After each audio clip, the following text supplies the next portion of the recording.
Thank you very much, Mr. Chairman. Mr. Landau, I deeply appreciate your service to this country and your willingness to come before this committee.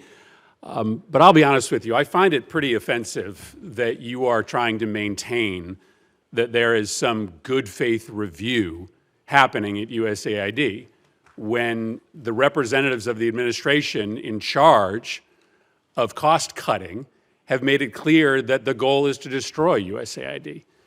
Do you know what percentage of USAID employees have been fired or furloughed? Senator, I do not. I'm here as a private citizen. I'm a nominee, so I am not part of the administration at this point. But you don't have. Do you have a ballpark guess? You're about to help lead America's diplomatic efforts. A ballpark guess as to how many USAID employees have been fired or furloughed? Again, Senator, I've just looked at the way the president has set this forth, that he has instituted a 90-day review period. You haven't read reports that you might be able to cite today? Well, I've seen some reports, again, in the press, but I want to be very careful before I start acting as if I know what is going on behind the scenes, but I'm not part of the administration yet. Obviously, if I'm confirmed, you can call me before you, for oversight. But here's the problem. So the number is 94%. 94% of USAID staff have been fired or essentially permanently furloughed.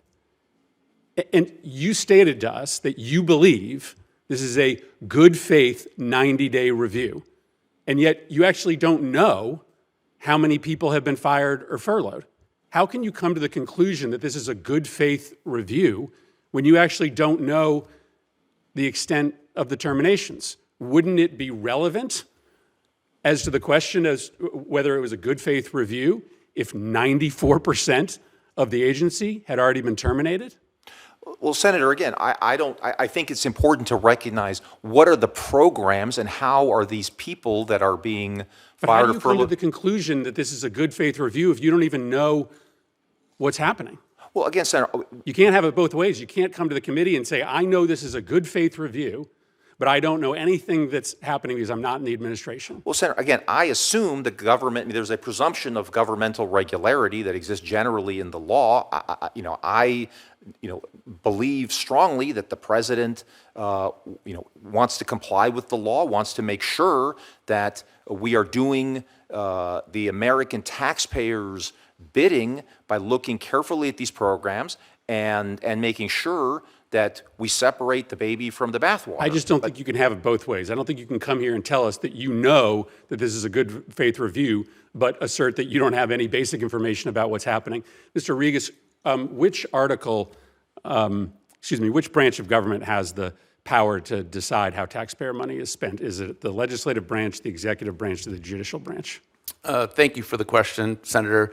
My understanding, I don't need an explanation. Which sure. one is it? Well, Congress has the power of the purse. The executive has the power to make sure the laws are faithfully implemented, and the courts arbitrate disputes between those two branches. So if Congress has authorized an agency or a department and has appropriated money with the caveat that the money shall be spent, does the administration have the obligation to spend that money in accordance with how Congress has appropriated the dollars? Senator, I'm not a lawyer, but my understanding is the executive has a role in how those monies are spent. So to the extent that the so that seems like a pretty, and I think Republicans and Democrats on this committee should care about the answer to this question. That's a pretty easy one. If Congress has authorized a function, an agency or department, sure, and has appropriated dollars with the word shall, do you believe the executive branch can decide not to spend those dollars? Well, I'm familiar with mandatory entitlement programs, which has that language, and those are on autopilot. It's not a mandatory. It's not an entitlement program. Congress has established. Let me give you an example. Sure. The National Endowment for Democracy is established by law. We appropriate every year, and we say that the dollars appropriated, in this case $315 million, shall be spent. You're going to oversee spending at the Department of State. Do you believe that the executive branch could choose not to spend dollars that are appropriated by Congress with a shall rather than a may? I don't think so, but I'm not the ultimate arbiter of that question, and how the You money are is the spent. arbiter of that question. You're actually being nominated for the job that would decide how those dollars are spent.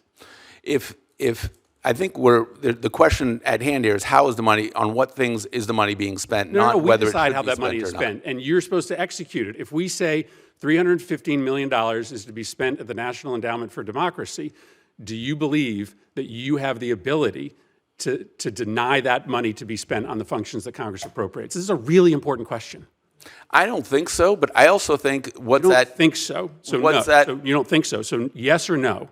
I think if that's what the law says, then that's what needs to happen. Okay. Thank you, Mr. Chairman.